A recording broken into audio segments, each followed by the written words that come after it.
Hello viewers, I am Dr. SGV Satya from Satya Unani Healthcare, Hyderabad. మన customer care number వచ్చేసి 8074868274. ఈ నెంబర్కి మీకు యునాని వైద్యంలో ఎటువంటి సలహాలు సంప్రదింపులు కావాలన్నా వాట్సాప్ మెసేజ్ చేసినా సరే మీకు వాటికి సంబంధించిన ఆన్సర్స్ అన్నవి మేము నెక్స్ట్ మన ఎపిసోడ్స్లో రిప్లై ఇవ్వడానికి మేము ప్రయత్నిస్తాము. అయితే ఈ ఎపిసోడ్లో ఈరోజు మనం తీసుకోబోతున్న ఇంకొక పండు, మనం పండు సిరీస్ చేసుకుంటూ వస్తున్నాం కదా, అన్ని పండ్లు ఒక్కొక్క పండు. ఈరోజు మనం చేసుకోబోతున్న పండు ఏంటంటే మల్బెరీస్ని వీటిని యునాని వైద్యంలో తూత్ సియా అని కూడా అంటుంటారు. అయితే ఇవి ఏంటంటే వీటి కలర్ని బట్టి వీటి యొక్క స్పీషీస్ పేర్లు కూడా రావడం జరిగిందనమాట. వెరైటీస్, లాట్ ఆఫ్ వెరైటీస్ ఉన్నాయి మల్బెరీస్లో, ఒకటి కాదు అసలు, ఇంకా చెప్పాలంటే హండ్రెడ్స్ ఆఫ్ వెరైటీస్ ఉన్నాయి. కానీ మనకి ఇక్కడ ఎక్కువగా మనం ఇది చేసేది దీన్ని మోరస్ స్పీషీస్ ఉన్నాయి. అది యూజువల్గా కలర్ని బట్టి దాన్ని తీయడం జరుగుతూ ఉంటుంది. అంటే మోరస్ ఆల్బా అని, మోరస్ రుబ్రా అని, మోరస్ తర్వాత ఆల్బమ్ ఒకటి, అలా. అంటే తూత్ సియా యునాని వైద్యంలో చెప్పాలి అంటే కనుక తూత్ సియా, దీన్ని షహతూత్ అని కూడా అంటుంటారు అండ్ తూత్ అని కూడా అంటుంటారు.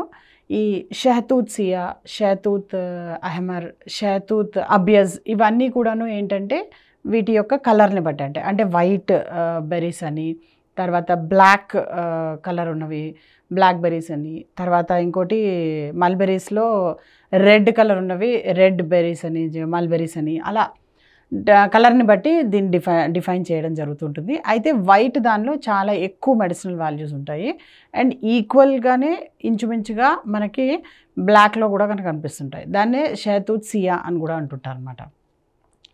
అయితే ఈ మోరస్ స్పీషీస్ అన్నది ఫర్ ద ఫస్ట్ టైం ఇది దాదాపు 4700 years ఎగో మనకి ఈ చైనాలో ముఖ్యంగా దీన్ని ఫస్ట్ టైం దీని యొక్క వివరణ, దీని యొక్క ఉపయోగం అన్నది వాళ్ళు చాలా ముందే, అంటే 4700 years బిఫోరే వాళ్ళు దీని యొక్క పెంపకం చేయడం మొదలెట్టారు అన్నమాట వాళ్ళు.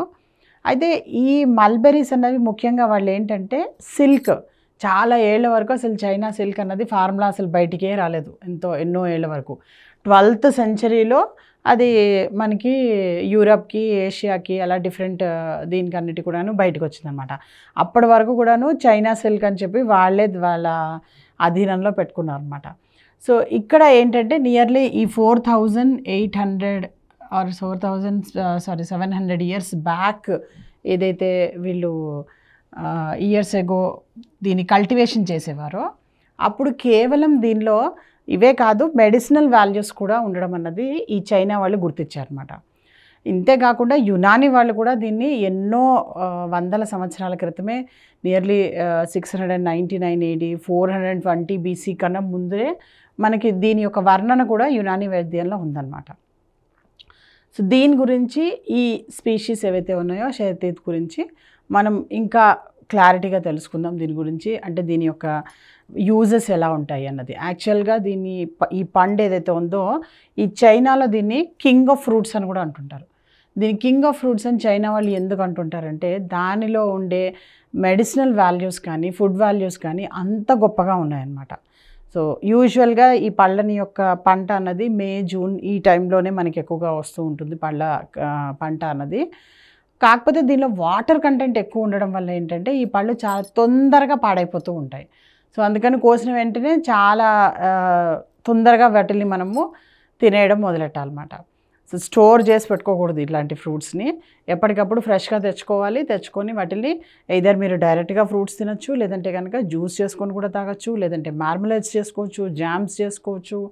ఇంకా చెప్పాలి అంటే కనుక వీటితో రకరకాల స్వీట్స్ కూడా తయారు చేస్తారు, సాలడ్స్లో కూడా వేసుకుంటుంటారు. ఇంకా చెప్పాలి అంటే కనుక ఏవైతే పండు కాకుండా అన్రైప్ ఫ్రూట్స్ ఉంటాయో, అంటే పచ్చి పళ్ళు ఏవైతే ఉంటాయో వాటితో పచ్చడి కూడా చేసుకుంటుంటారు కొంతమంది. ఇంతేకాకుండా ఫోక్ మెడిసిన్లో దీన్ని ఈవెన్ వాళ్ళు డిషెస్లో కూడా, అంటే కూరలు వాటిల్లో తయారు చేసే వాటిలో కూడా యూటిలైజ్ చేస్తూ ఉంటారు కొంతమంది. సో ఫోక్ మెడిసిన్లో కూడా బోత్ ఎక్స్టర్నల్గా బోత్ ఇంటర్నల్గా అలా రకరకాలుగా దీన్ని మనం యూస్ చేయడం జరుగుతుంటుంది. అండ్ ఈ యూసేజ్ ఎలా చేయొచ్చు అన్నది మనం నెక్స్ట్ ఎపిసోడ్స్లో తెలుసుకుందాం. Thank you so much.